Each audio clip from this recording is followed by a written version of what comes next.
Hello, friends. So I want to just make a quick video on this thing right here, this Circuit Playground Express, and how we can use this to create input for really anything on our computer. We can turn it into a device that emulates a keyboard in all kinds of interesting ways. And one of those ways is just to turn the buttons, right? So we get these A and B buttons into keys that are pressed. And you can see I've got this hooked up to my computer. It's plugged into a USB port. So it's getting power off the USB port, and it's also it can send messages to the USB port. So in this video, I'm just going to show you how to do that. And what we need to do is go to this makecode.adafruit.com site, make a new project. And there's the familiar old blocks. We can click on the tab and go to JavaScript. I find generally when I'm using this make code, I think it's kind of fun to try and write things in blocks. Even though you know some JavaScript now, and I know some JavaScript. One thing that's great about these blocks is it gives you a good sense of what the API is, what kind of stuff you can say, and what kind of stuff you can say that the controller is for sure not going to get confused about, which can sometimes be a little bit of an issue. And so if we want to do this HID, human interface device thing, we want to turn our controller into a keyboard, we can click on this advanced tab and go to extensions. And you can see there's these different interesting extensions we can do. We can turn it into a mouse. We can communicate over serial ports. We can use it like a gamepad. But we want this keyboard. And you see when we bring that up, we get this keyboard box here. And I actually experimented with this more than I wanted to. And found that the best one for me was this keyboard key up, down. And so we can bring that in, and remember we have these inputs over here. We can say input A on button A, down, keyboard key, and then you can choose your key. I'm going to say A and down, right? And then I'm going to make another one, and it's going to be on button A, up. I'll say keyboard key A, up. And so, that's just super basic logic where we translate the A of a keyboard into the A button of this controller. A nice thing about that is maybe it is not the simple controller that the keyboard is. It's not daily sort of driver in the world of interfaces. So that can be nice. It can also allow you to move around. And we can obviously do that for B, button B. We'll say down, and I'll just duplicate this, and we'll say on button B, up. We'll do a different thing in here. I can just duplicate this and say on button B, keyboard D, down, up, D, no, D.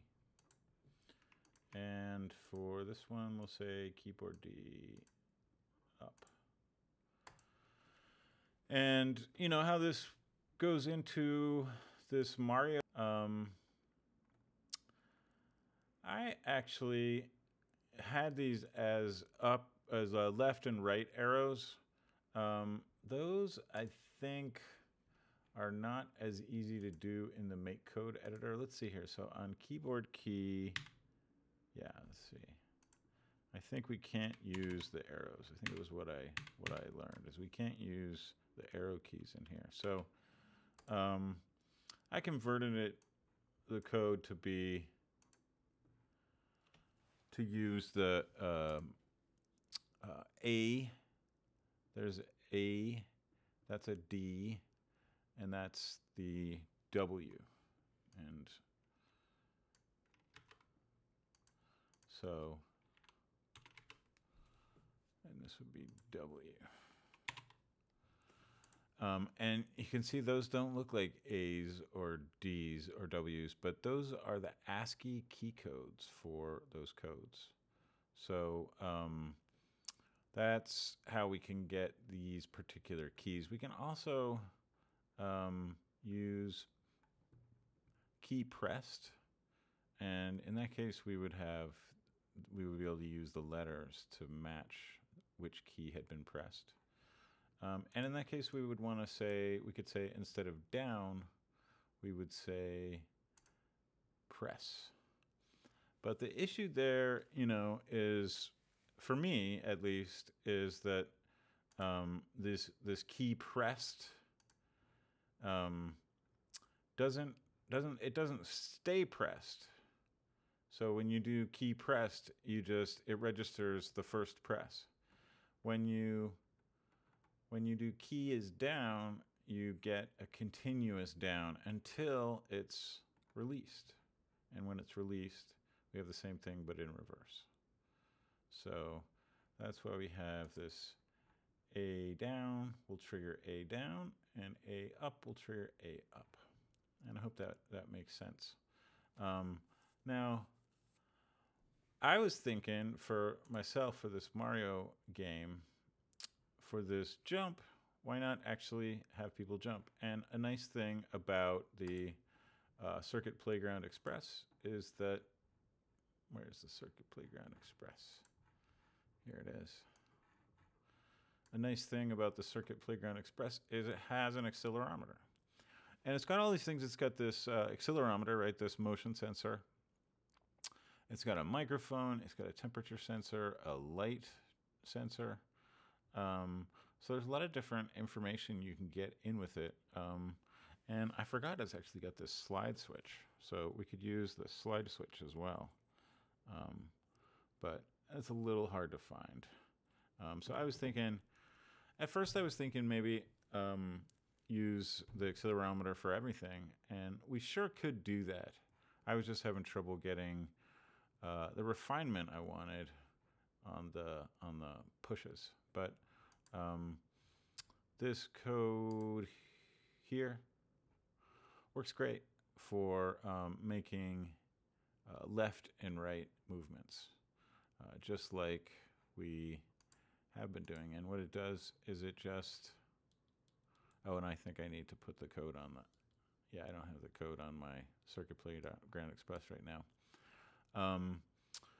But it's just that easy to turn your CPE into a HID device. In the next video, what I'm going to do is talk about a different type of input, which is the accelerometer. And the accelerometer is you can use it in a very, very straightforward manner. You can just say on tilt left, do something. So we could do on tilt left, keyboard key A down. But then we get this question of like, well, how do we get it to go back up?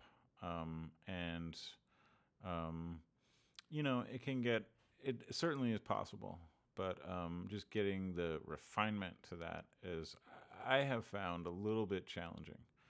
Maybe you have some good ideas about how to do that, and you'll let me know. That would be nice. But in the next video, I'll show you something. Is that it? No. So this would be like a very naive version of this tilt. And we can see in the blocks maybe more easily what happens. If we on tilt right, we'll set tilted right to 1. And on tilt left, we'll set tilted left to 1. And then we could say,